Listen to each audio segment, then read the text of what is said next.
Morning guys, today's adventure takes us to a wooded area with a golf course close to Ashridge. Berkhamsted to me left. I think this is a place called Potton End. What we are searching for are some training trenches that they used for the First World War. The troops from the surrounding areas would sort of spend 6 months around here training before going off to a regiment and fighting in the war to end all wars, which certainly didn't happen. Anyway, we're going to go and find these. I'll talk about them a bit later on. Hope you enjoy it. Catch you in a bit.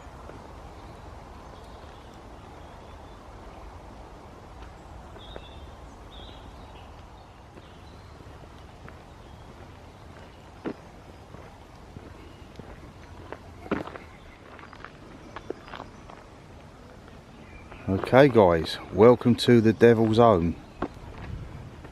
These were your training trenches used. There's plenty of locations throughout the country. I didn't even know these places existed until you look online, but this used to have approximately 8 miles of trenches for the troops to train in before going into combat in the likes of the Somme. There's approximately 500 metres of these left remaining. They get deeper further over the back there, which I'll walk through in a bit.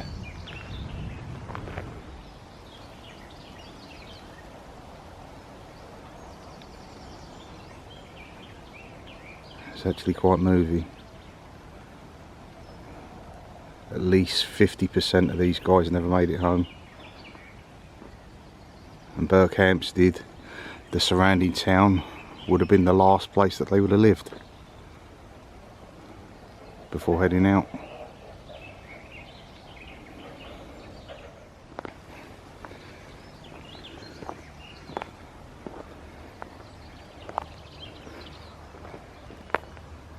I'm guessing these are a heck of a lot more shallower than what they would have been back in the day, but time, soil, etc. has gathered back up.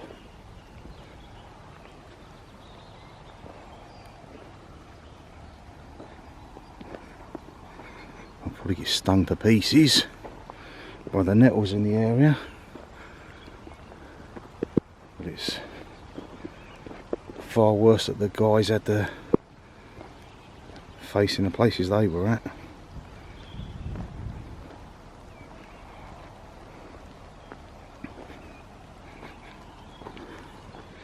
It's pretty poignant.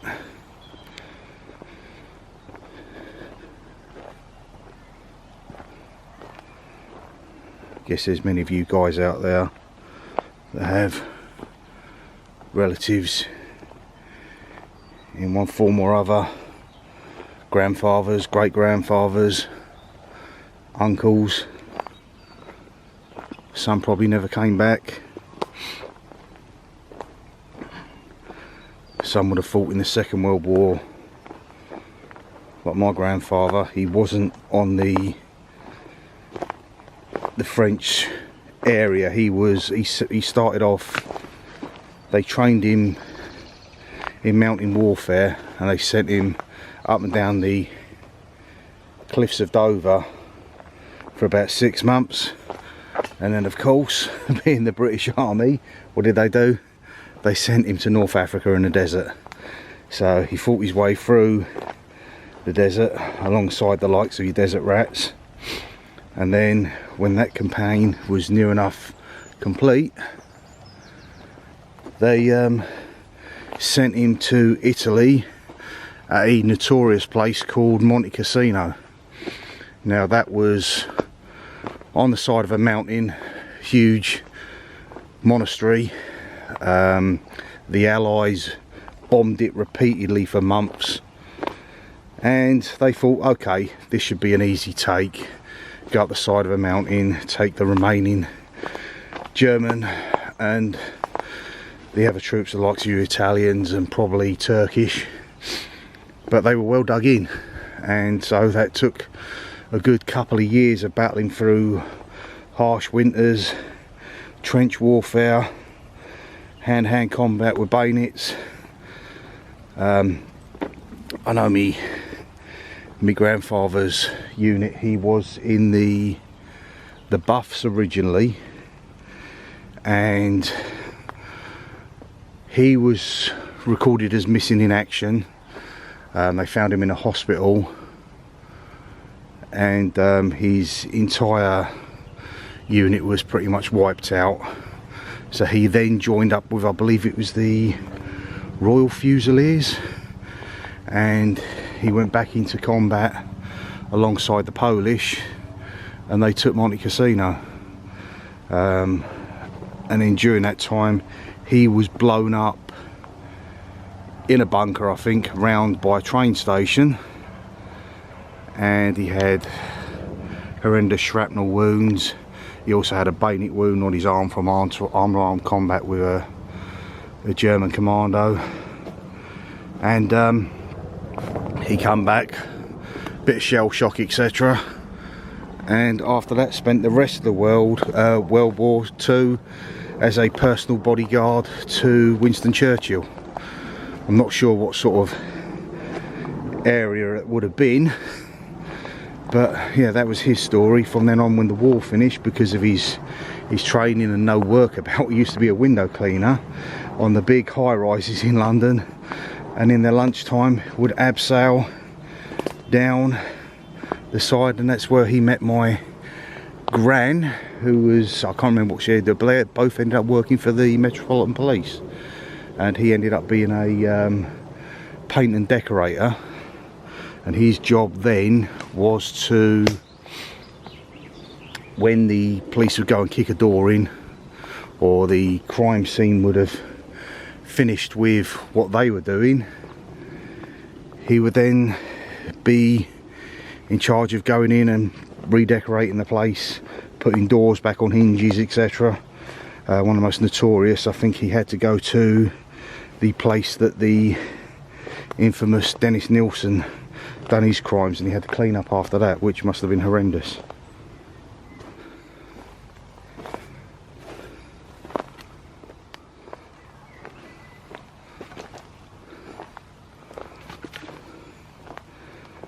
Tell you what, I've never really seen any videos of this place, but I'm certainly glad I found it, and I'm going to put it out there to you guys, and maybe you can come and pay this place a visit, pay homage to relatives, loved ones.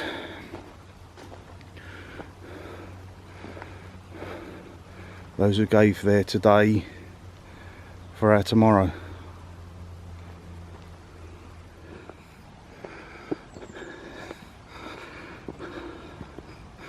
Got the elements coming down around us now, starting to rain.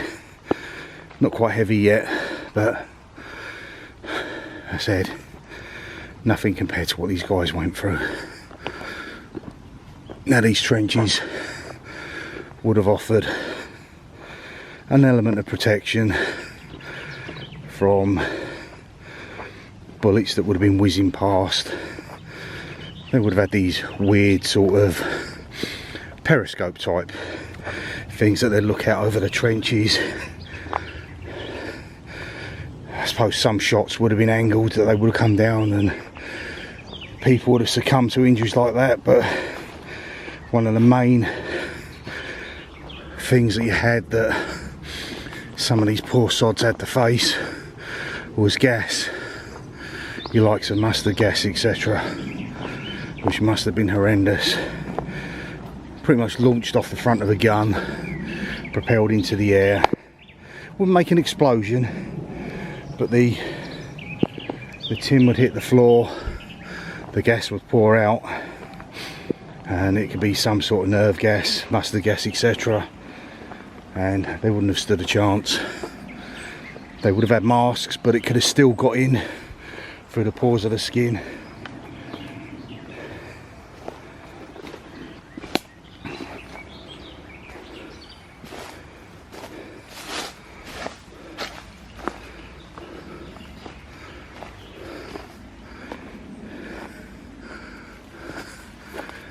If you've ever had a feeling of doing a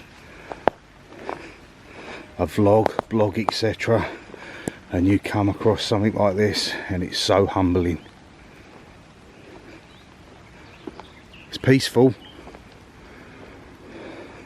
can't imagine the fears that these guys, even when they were training, were going through. I suppose a lot of them thought they were just going out to give the enemy a bloody nose in the time, but it certainly didn't end up that way.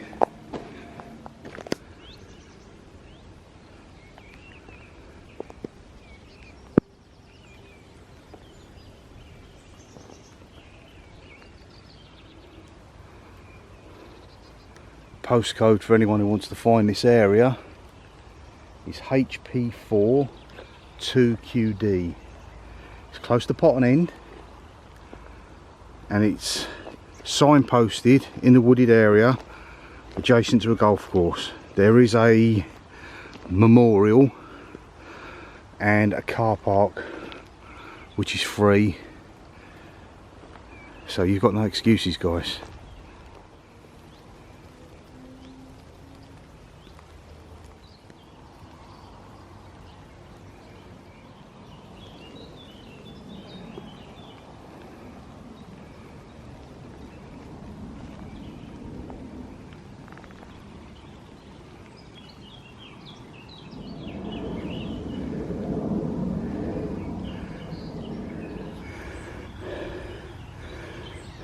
Thoughts very much with each and every one of you who served, and your families, relatives. Thank you. May you all rest in peace.